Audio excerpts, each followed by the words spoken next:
Mvua kubwa inayoendelea kushuhudiwa kote nchini imesababisha mafuriko ambayo yamewasababishia mahangaiko wa Kenya katika maeneo tofauti nchini. Mamia ya wenyeji wa Nyakach, kaunti ya Kisumu, wamelazimika kuhama makwao kutafuta mahala salama baada ya nyumba zao kuharibiwa na mafuriko. Bramo Bwire amezuru eneo hilo la Nyakach na sasa anasimulia dhiki ya wakazi. Hapa ni Rangul, eneo bunge la Nyakach katika kaunti ya Kisumu. Taswira ni ya dhiki na mahangaiko, waathiriwa wakisalia na masikitiko. Kwa wenyeji hapa, imekuwa hivi kila msimu wa masika unapoanza, mbingu zinapofunguka. Maji natupeleka, watoto wetu wanakufa juu ya maji, kuku wetu wamepelekwa na maji, hadi manyumba yamejaa maji. Serikali tusaidie sisi, tumekwama, hatujui penye tunaweza enda na watoto. Tunaomba tusaidie hiyo serikali tafadhali. Kitu inaleta tatizo sana ni River Nyando.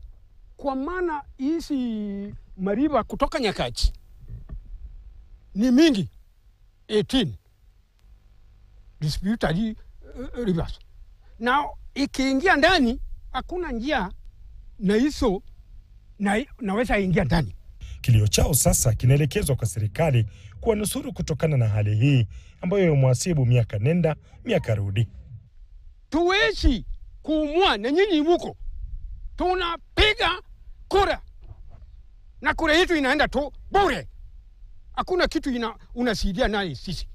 Kwa hivyo tunataka serikali convert River Nyando. Aende mahali alikuwa iko. We are tired receiving your rice. We are tired receiving your maize. And we are tired receiving your blankets. We cannot allow ourselves to be using your blankets every year. And we want you to help us once and for all. We have a total of around 150 households that have been affected. In fact, today, I decided to call my neighboring chiefs who are also affected as our location. There were 4 in total, and we sat somewhere to mitigate, to look for mitigation towards this problem. Masaibu sawia yanawasibu wenyeji kutoka Lopiding kule Lokichogio katika kaunti ya Turkana. Kwa huzuni wanasimulia. Ilipofika saa kitu kama saa 8, ikaanza kuguruma.